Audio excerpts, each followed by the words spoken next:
Selamat datang di Sejenak Bercerita, sebuah ruang istimewa di mana kita membahas perspektif kehidupan.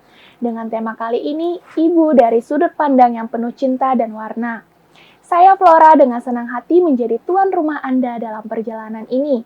Melalui berbagai segmen menarik, kami akan menyajikan cerita fitur yang menyentuh hati, dokumenter yang menggambarkan perjuangan dan inspirasi, wawancara mendalam dengan rasa ibu yang luar biasa, hingga hiburan yang menghangatkan suasana. Setiap episode akan menjadi pengingat betapa luar biasanya peran seorang ibu, bukan hanya sebagai pilar keluarga, tetapi juga sebagai sosok yang terus menginspirasi. Jadi mari kita mulai sejenak bercerita hari ini, dan temukan kisah-kisah istimewa yang menanti untuk diceritakan.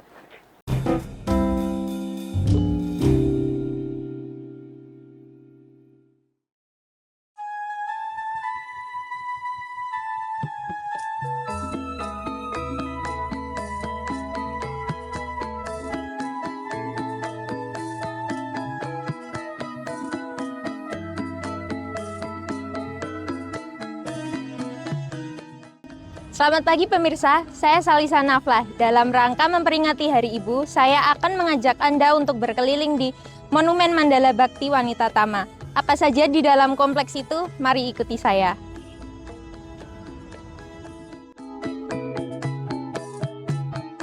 Monumen Mandala Bhakti Wanita Tama merupakan sebuah monumen yang berisi tentang perjuangan wanita.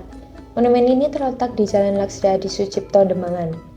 Pada monumen ini memiliki komplek yang berisi 1 museum, 3 balai serbaguna, dan 2 hotel atau penginapan. Museum ini bernama Monumen Kesatuan Pergerakan Wanita Indonesia atau dikenal dengan sebutan Museum Sri Kandi. Museum ini diresmikan pada tanggal 22 Desember bertepatan dengan Hari Ibu. Baik pemirsa, saat ini saya sudah ada di Balai Sri Kandi. Balai Sri Kandi ini difungsikan sebagai museum. Untuk masuk ke museum ini kita beli tiket terlebih dahulu. Ikuti saya. Kali ini saya membeli tiket terlebih dahulu sebelum berkeliling di Museum Sri Kandi. Tiket yang dijual hanya Rp5.000 saja. Setelah membeli tiket, selanjutnya mengisi daftar hadir pada buku yang sudah disediakan. Jika sudah mengisi daftar hadir, bisa langsung berkeliling ke museum. Setelah membeli tiket, kalian bisa langsung berkeliling di museum ini. Museum Sri Kandi. Museum ini ada di dalam komplek, tepatnya di belakang kafe museum.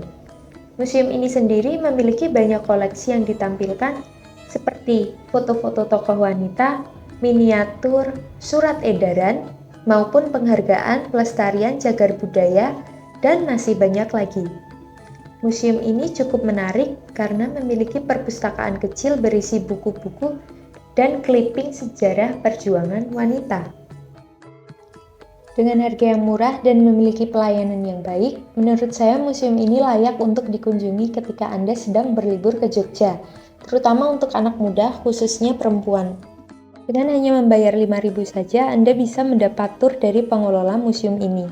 Museum ini juga ditetapkan sebagai cagar budaya oleh Bupati Sleman pada tanggal 9 Januari 2018. Saya cukup terkesan dengan museum ini. Selain koleksi yang lengkap, museum ini juga rapi dan bersih. Di museum ini, koleksi favorit saya ada 3, yaitu miniatur yang berisi tentang perjuangan wanita, mesin ketik yang digunakan Ibu Sri Mangunsarkoro untuk mengetik surat edaran, dan terakhir yaitu surat edaran, karena di museum ini satu-satunya yang memiliki surat edaran ini. Halo, perkenalkan namaku Adinda Purwitasari, biasa dipanggil Dinda, asalku dari Boyolali. Perkenalkan saya Putri Izzati Nurmega Silvi, biasa dipanggil Silvi. Belum pernah sih, baru pertama kali ini.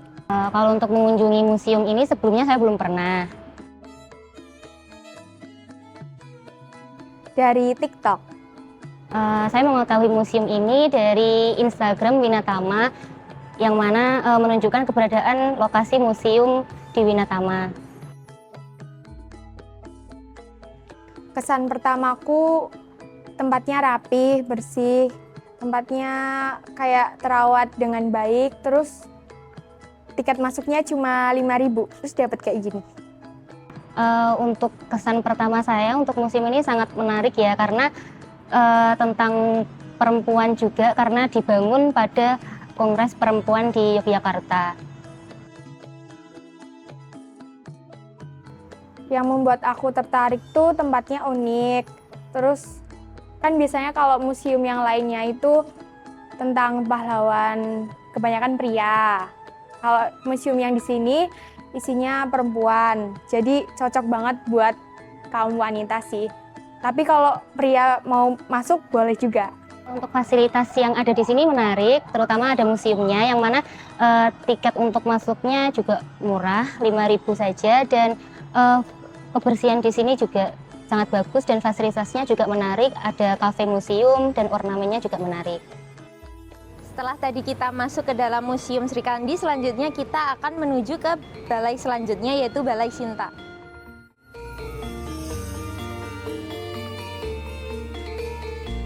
Saat ini saya sudah berada di dalam Balai Sinta. Balai Sinta sendiri merupakan balai ruangan serbaguna yang mana digunakan untuk acara-acara pertemuan-pertemuan.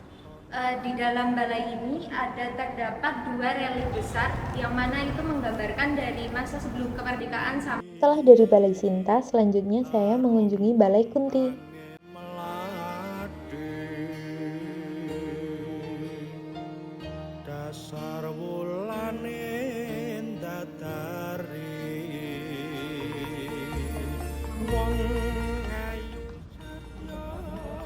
Nah pemirsa, saya sudah ada di dalam Balai Kunti, dan seperti inilah isi dari Balai Kunti.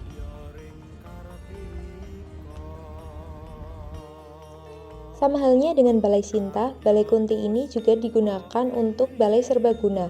Biasanya digunakan untuk rapat atau pertemuan.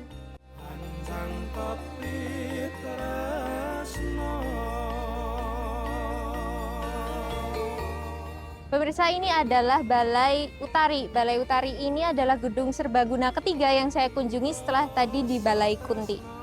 Ikuti saya.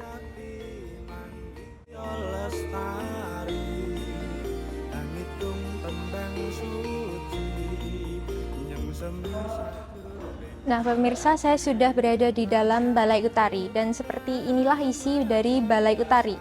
Terdapat sebuah panggung dari sisi sebelah sana.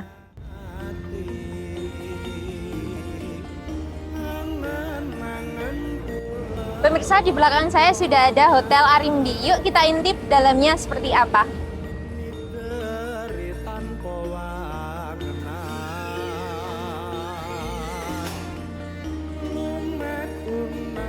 Selamat pagi. Silakan duduk.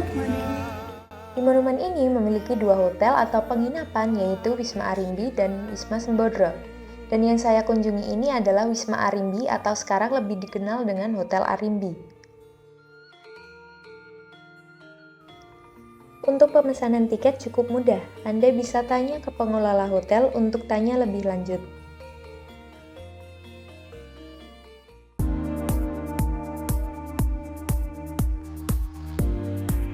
Jika Anda berlibur ke Jogja, Anda bisa memesan kamar di Hotel Arimbi ini.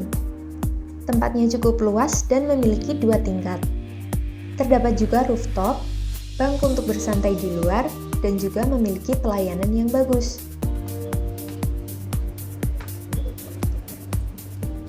Pemirsa, saya sudah berada di kompleks Hotel Arimbi, dan berhubung hotel ini sudah penuh dengan pengunjung, saya hanya bisa melihat di sekitaran luarnya saja.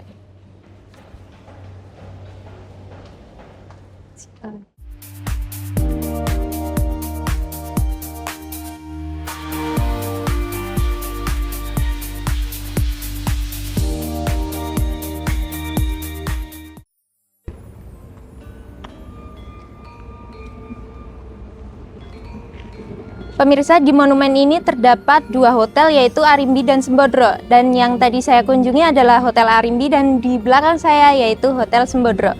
Kita lihat di sekeliling Hotel Sembodra. Setelah berkeliling di Hotel Arimbi, selanjutnya saya berkesempatan untuk melihat-lihat dari luar Hotel Sembodra. Hotel ini berdekatan dengan Balai Utari dan Balai Kunti. Arum kembange melati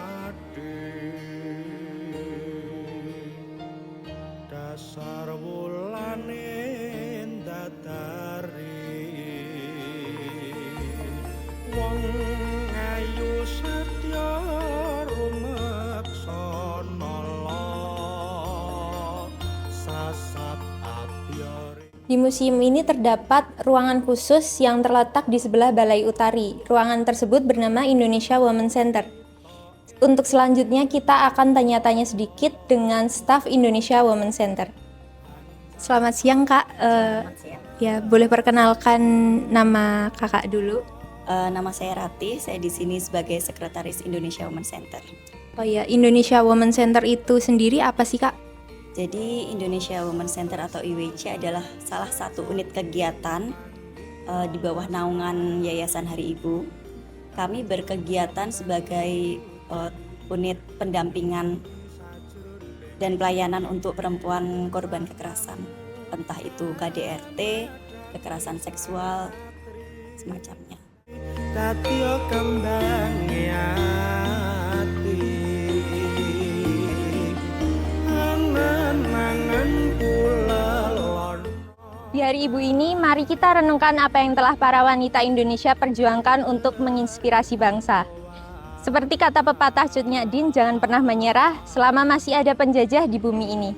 Selamat Hari Ibu, saya Salisa Naflah, pamit undur diri. See you!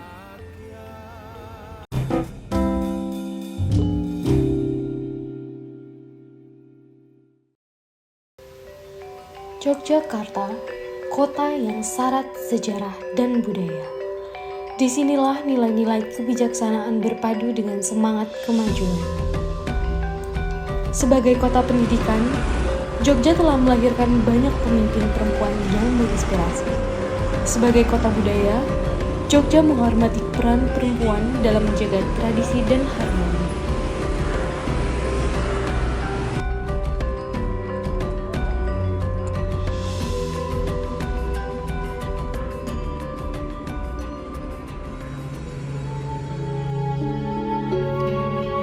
Kongres Perempuan Indonesia I diselenggarakan pada tanggal 22 hingga 25 Desember 1928 di Gedung Dalem Joyodipuran, Yogyakarta. Dalam kongres pertamanya pada bulan Desember 1928, gerakan perempuan bersepakat membentuk sebuah federasi yang diberi nama Perikatan Perkumpulan Perempuan Indonesia atau PPPI sebagai wadah perjuangan yang dapat memajukan perempuan Indonesia. Dan kini setiap tanggal 22 Desember diperingati sebagai Hari Ibu.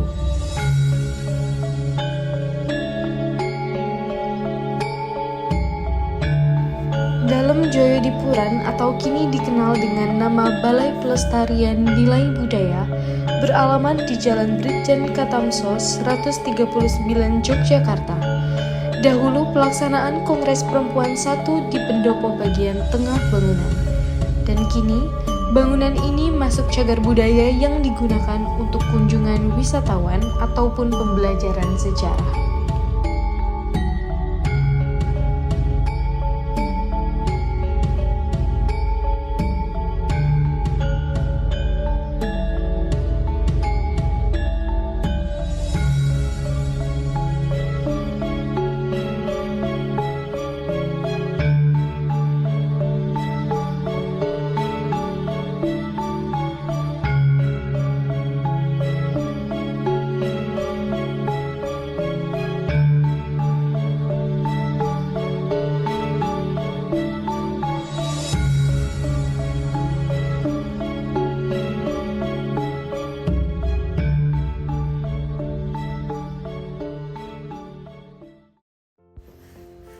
Pada Hari Ibu ini, kita diingatkan bahwa di balik sosok yang selalu hadir bagi orang lain, ibu juga butuh ibu.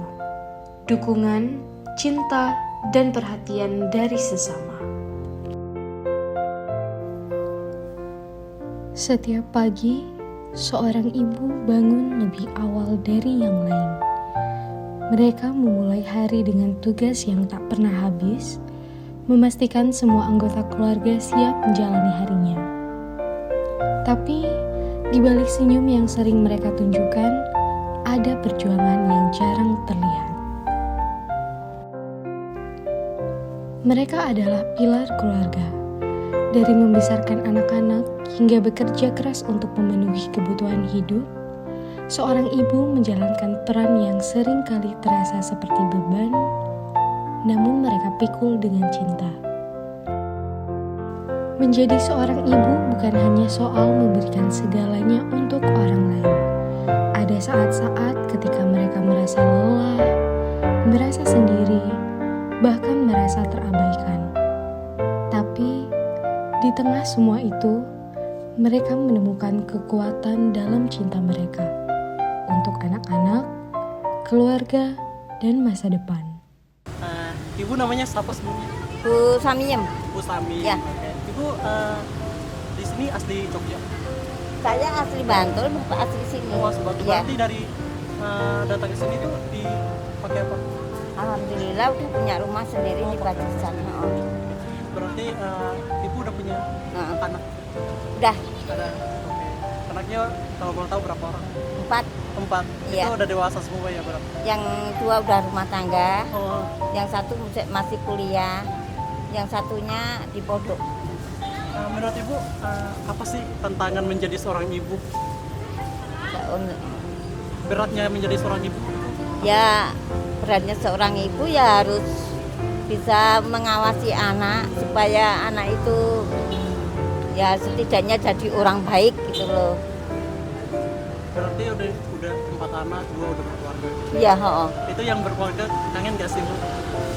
Kangen gak anaknya udah berkeluarga? Ya anak nggak terlalu jauh, cuma dekat Jogja sini semua.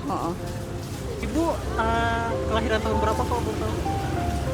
Lahir 68. 68. Itu sebelumnya ibunya ibu. Iya, Udah masih ada apa enggak? Udah ya 6 tahunan. Udah enggak ada. Kangen gak sih Bu? Ya kangen lah ya namanya. Kalau menurut ibu apa ada nggak sih pesan-pesan dari ibunya ibu yang almarhum yang masih sampai sekarang masih ingat yang diterapkan buat anak-anaknya? Ya cuma jadi anak yang nurut, nggak banyak masalah, urusan sukses kan yang di atas gitu. Cuma kita doakan yang baik-baik gitu loh.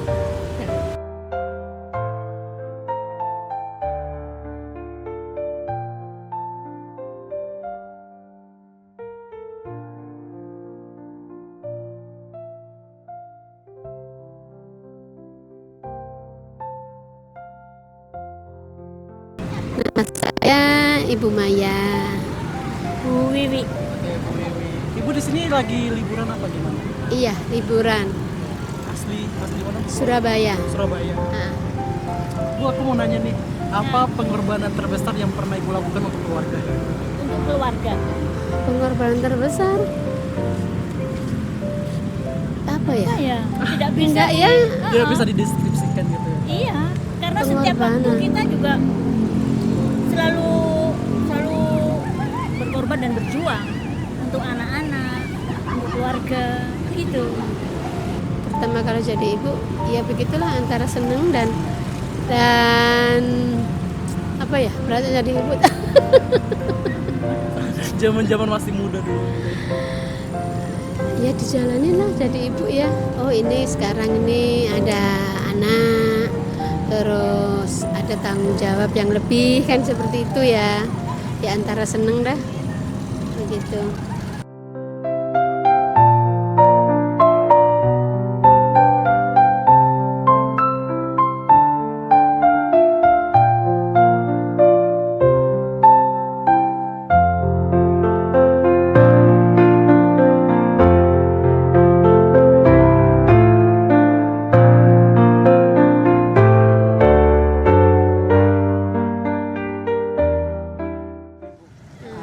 Pesan-pesan untuk ibu-ibu di luar sana, untuk para ibu.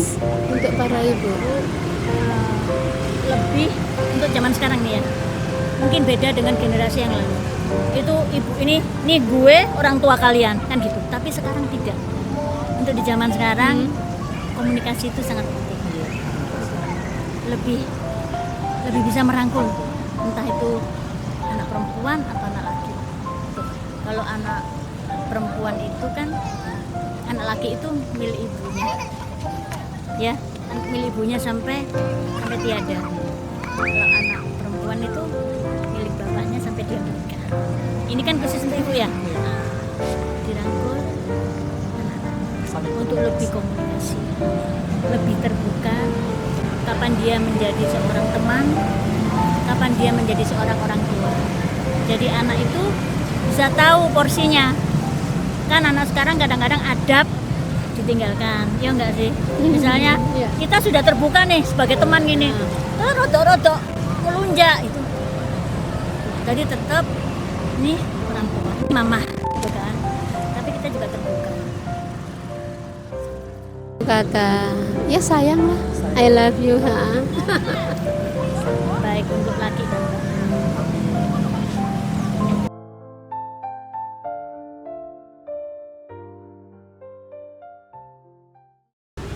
Terakhir nih Bu, Iya. apa harapan Ibu untuk ibu-ibu di luar sana? Ya cuma kita sebagai ibu harus Islam memperhatikan anak supaya anak itu jangan salah pergaulan. Ya. Terima kasih Bu. Ya. Semangat ya Bu. Ya.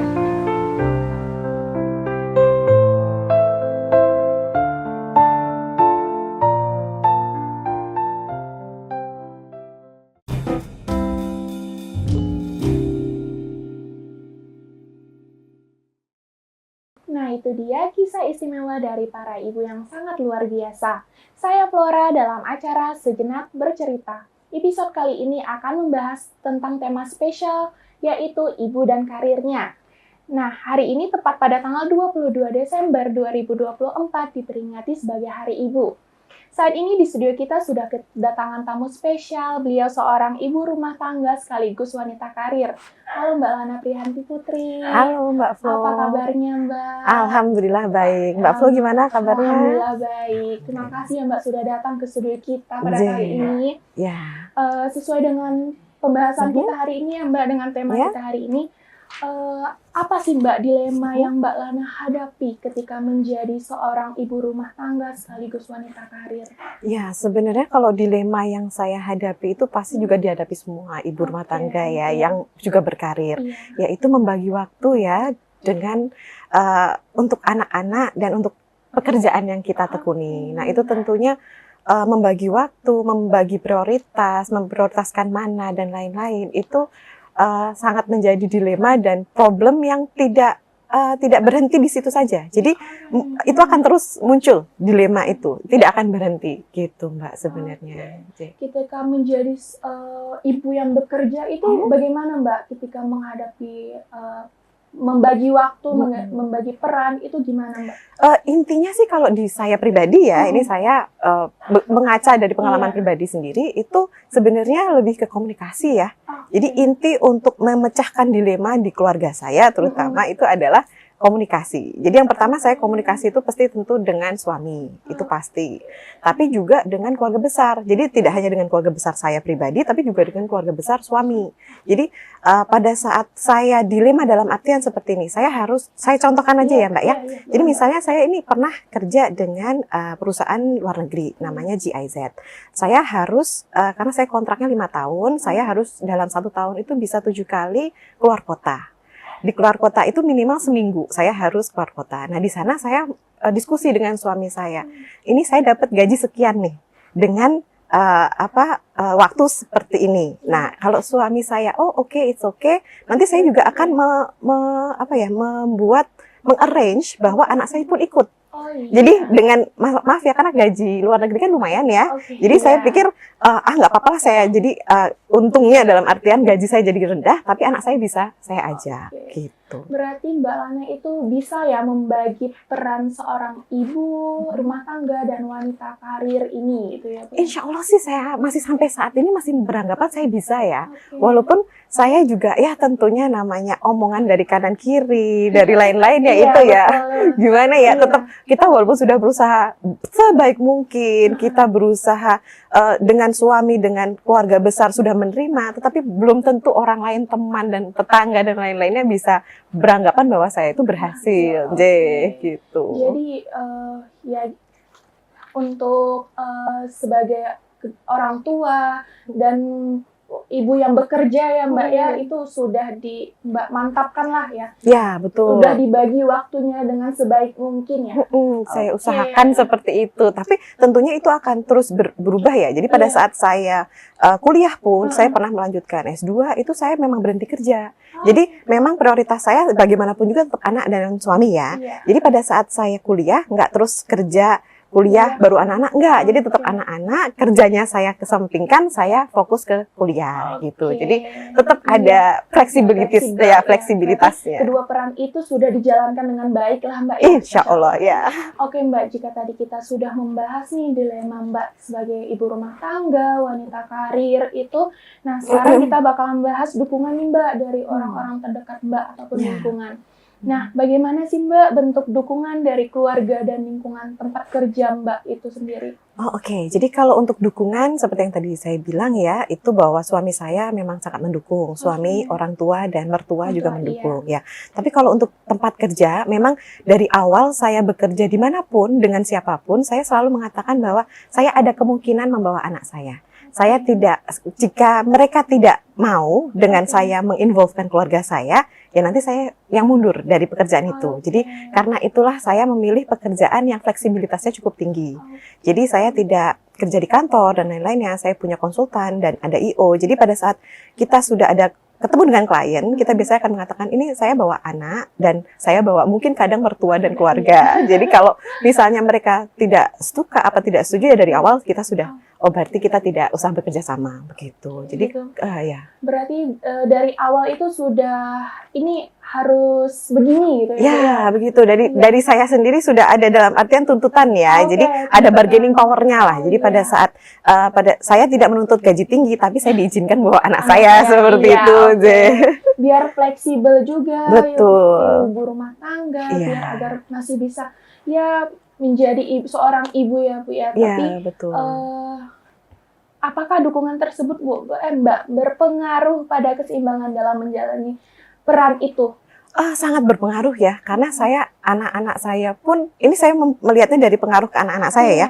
Anak-anak saya kalau ketemu orang, alhamdulillah tidak apa ya, kadang adabnya ada lah. Jadi mereka masih bisa cium tangan, langsung menyapa, tanpa harus saya suruh, ayo salaman dulu, ayo apa dulu, itu enggak. Jadi mereka karena sudah terbiasa dengan orang banyak, jadi mereka efeknya di anak-anak saya juga bagus sih gitu. Seperti sekarang ini mereka nggak rewel, alhamdulillah nunggu di mobil.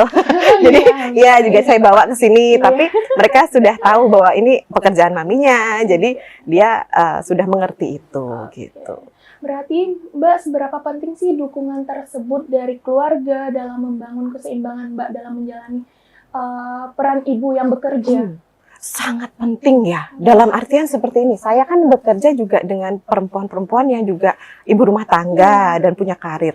Kebanyakan memang kalau tanpa dukungan orang tua, tanpa dukungan suami dan anak-anaknya, itu mohon maaf ya, mungkin mereka agak anger manajemennya bisa bermasalah, mereka juga cepat stres dan lain-lainnya, kadang curhat sama saya, aduh kok aku kayak gini. Nah itu biasanya memang karena saya lihat, walaupun komunikasinya sudah dilakukan, tetapi dukungan tidak seperti yang saya dapatkan gitu. Makanya kadang saya merasa bahwa saya ini cukup beruntung loh dengan suami saya seperti ini, anak-anak seperti ini, dan keluarga besar saya gitu. Walaupun memang saya tidak bisa menghalangi omongan dari orang lain itu tadi ya. Jadi ada yang omongan tetap harus ada, dan itu kalau trik-triknya saya adalah, ini kasarnya ya, adalah tutup mata, tutup kuping, saya tidak peduli kamu tidak ngasih makan saya gitu istilahnya. Tapi di satu sisi tetap kadang kan kita baper, sakit hati dan lain-lainnya, itu dukungan dari keluarga juga penting gitu. Berarti peran keluarga itu sangat penting ya? Sangat penting, ya banget itu Mbak. Aduh, tanpa mereka nggak ada apa-apa saya. Betul sekali. Itu peran seorang ibu sekaligus bekerja. Betul. Nah Mbak, tadi kan kita udah membahas dukungan nih Mbak. Nah sekarang kita sudah masuk ke pembahasan dampak yang dialami oleh Mbak Lana sebagai seorang ibu.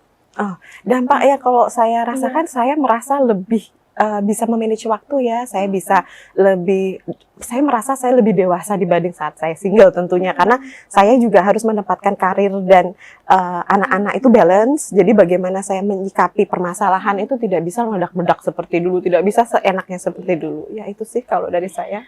Nah, untuk harapan karir Mbak di tahun-tahun berikutnya itu, apakah ada rencana Mbak untuk melanjutkan melanjutkan pendidikan mungkin?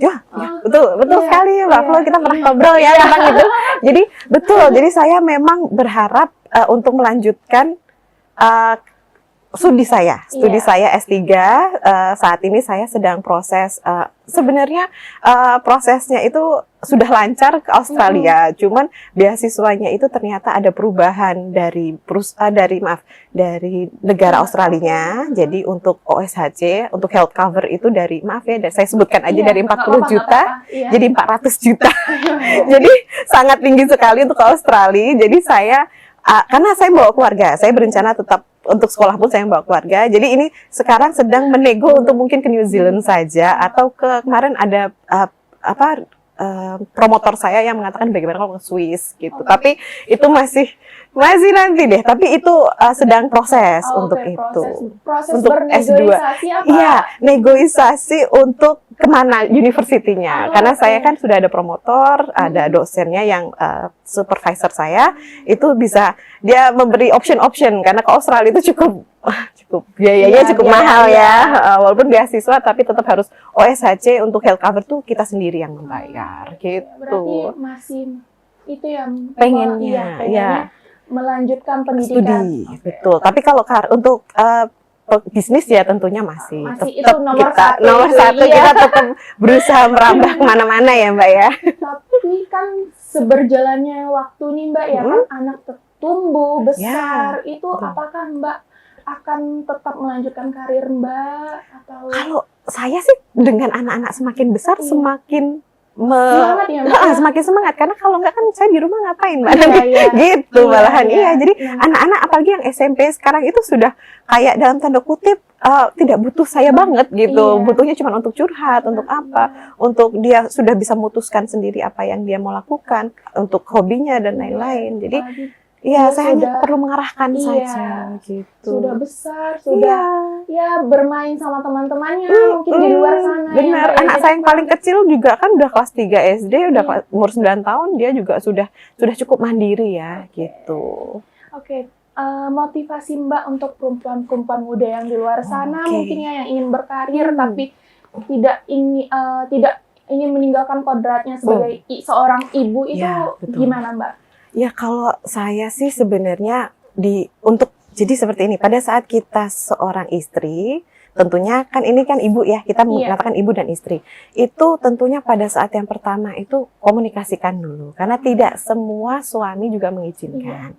Jadi kalau bisa sebelum menikah itu sudah dibicarakan gitu. Jadi itu supaya saya tidak mengatakan itu akan menjadi problem, tapi itu bisa menjadi bibit problem kalau tidak dibicarakan dari awal. Jadi kalau saya sih pesannya kalau memang niat untuk berkarir itu dibicarakan dulu dan berusaha untuk fleksibel, dalam artian jangan langsung saya pengennya ini harus ini gitu. Harus komunikasi sama keluarga, mungkin suami terutama ya Mbak ya. Betul sekali. Ya, berarti itu saja dari Mbak Lana, mungkin motivasinya dari Mbak Lana untuk perempuan-perempuan di luar sana ya Mbak ya. Nah, mungkin itu aja ya Mbak ya yang kita bincang-bincang singkat hari ini. Sangat singkat sekali, tapi semoga bisa memotivasi para perempuan di luar sana yang ingin berkarir tapi tidak ingin meninggalkan kodratnya sebagai ibu rumah tangga. Betul, bisa kok, bisa. Iya. Terima kasih Mbak Lana, bincang-bincang singkat kita pada kali ini. Oke, itu dia pemirsa bincang-bincang singkat kita pada kali ini dengan tamu spesial kita yaitu Mbak Lana mengenai menjadi ibu sekaligus wanita karir. Nah, kami ucapkan terima kasih kepada Mbak Lana yang sudah menyempatkan hadir dan meluangkan waktunya ke studio kami. Sama-sama Mbak Flo. Terima kasih juga kepada pemirsa yang sudah setia menemani sejenak bercerita. Sampai jumpa di episode berikutnya. Tetaplah bersama kami untuk terus berbagi cerita dan mendengarkan cerita yang luar biasa. Kita tutup acara ini dengan persembahan dari The JS. Saya Flora mewakili segenap kru yang bertugas hari ini. Sekian dan terima kasih.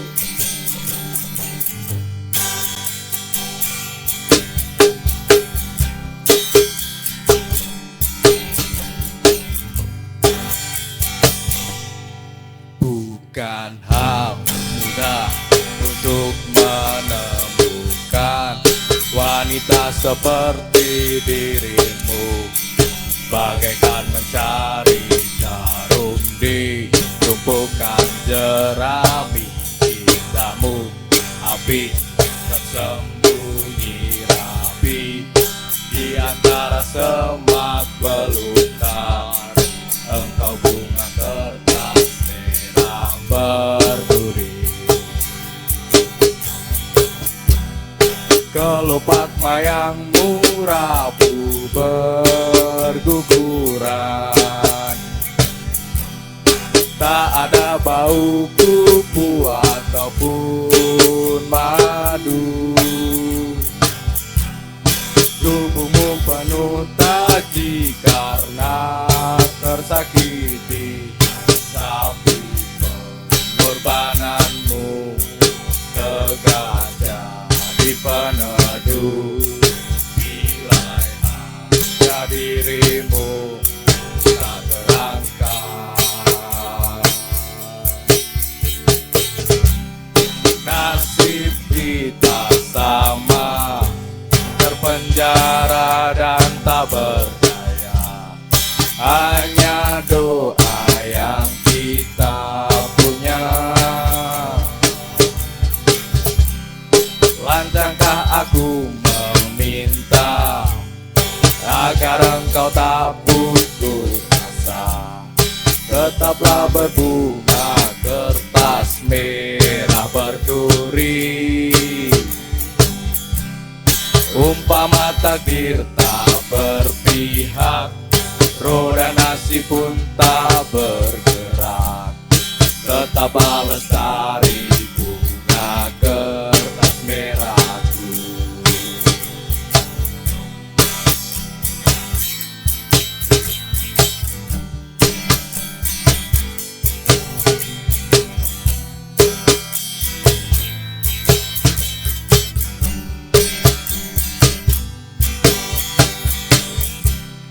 Nasib kita sama, terpenjara dan tak berdaya. Hanya doa yang kita punya. Lancangkah aku meminta agar engkau tak putus asa, tetaplah berbunga kertas merah berduri.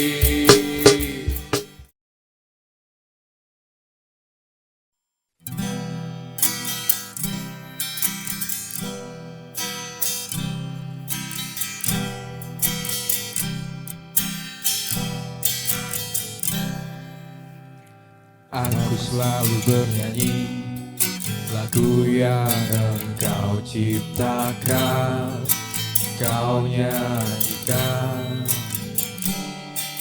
dan aku selalu ikuti semua cerita tentangmu, hari-harimu. Kau jadi inspirasiku, semangat hidup dikala aku sedih, dikala aku senang, saat sendiri dan kesepian. Kau bintang di hatiku.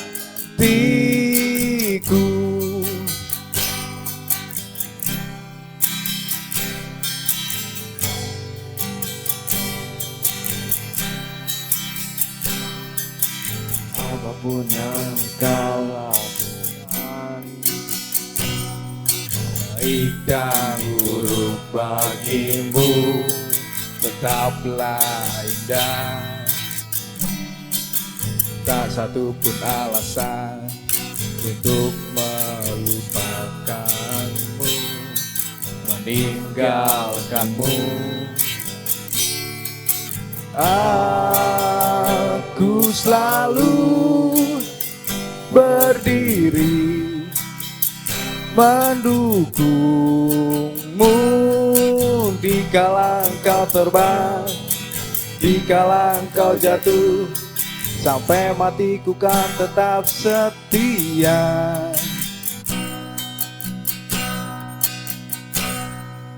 Oh, aku selalu berdiri di belakangmu dikala kau dipuja, dikala kau dihina, sampai matiku kan tetap membela.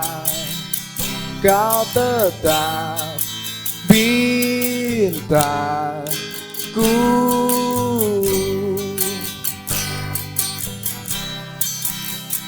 Kaulah superstarku.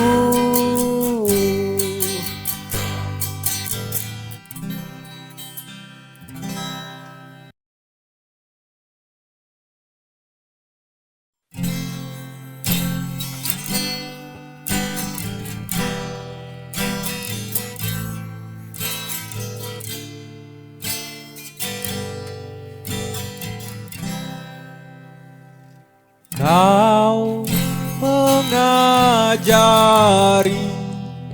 aku mengucapkan kata-kata baru. Kau menghendaki aku mengucapkan kata-kata bagus. Kau adalah yang tidak membunuhku selagi masih janin. Kau adalah yang tidak mengutukku hingga menjadi batu. Kau tanyakan kabarku di saat aku tinggal jauh. Kau adalah yang bimbang tanya dengan siapa aku pergi. Kau adalah yang risau mengapa aku belum pulang. Kau adalah yang malu di saat berbuat memalukan. Yuk semuanya bernyanyi. Kau adalah yang bilang dengan bangga bahwa aku anakmu. Kau sebut nama aku pada tiap ucap doamu. Kau jauh lebih tinggi daripada aneka macam surga. Kau adalah dirimu dengan getar, ku panggil engkau ibu.